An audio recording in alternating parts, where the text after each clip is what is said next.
Le jour le plus long sur ce 64e Tour du Loir-et-Cher, 210 km 300, Prunier-en-Sologne.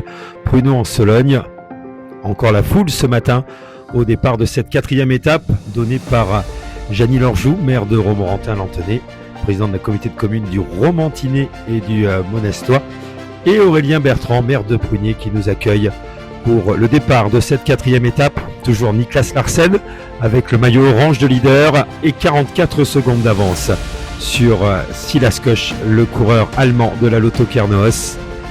Les coureurs sous les ordres de Didier Prévost et sous les yeux de Clément de la Salle, un des bénévoles du Tour, qui a pris place dans la voiture du directeur de course. Et c'est parti pour 210 km autour de Prunier-en-Sologne, avec un départ sous une météo clémente. Malheureusement, les choses se gâteront dans la deuxième partie de l'étape. Très tôt, une échappée va partir à plus de 200 km de l'arrivée. Un quatuor avec un Français, Axel Salvadori, il porte le maillot du Vélo Club Villefranche-Beaujolais.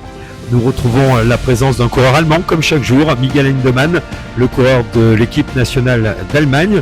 Présence également de Meinder Velink, néerlandais de la Park Hotel Valkenburg, et d'Axel van der Tuck, autre néerlandais de la Metec Solarwatt. 4 coureurs pris en chasse par Charles Marchandise, d'Aixois, qui malheureusement viendra buter à 30 secondes et ne pourra pas intégrer cette première échappée au long cours. Nous sommes partis pour un long raid autour de Prunier.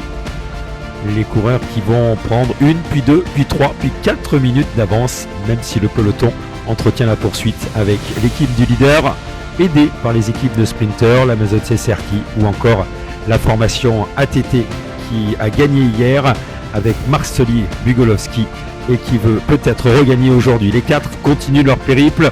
L'écart maximum montera à 4 minutes et 30 secondes avant de commencer à décroître, toujours sous l'impulsion des mêmes équipes, l'équipe du leader, plus ATT, plus l'équipe Mazotse Serse Polski, alors que la météo se gâte et qu'ils ne sont plus que 3 à 95 km de l'arrivée. Axel Salvadori a craqué, 2 Néerlandais et 1 Allemand qui sont en approche du circuit final, alors que la formation ATT est toujours en train d'entretenir la poursuite.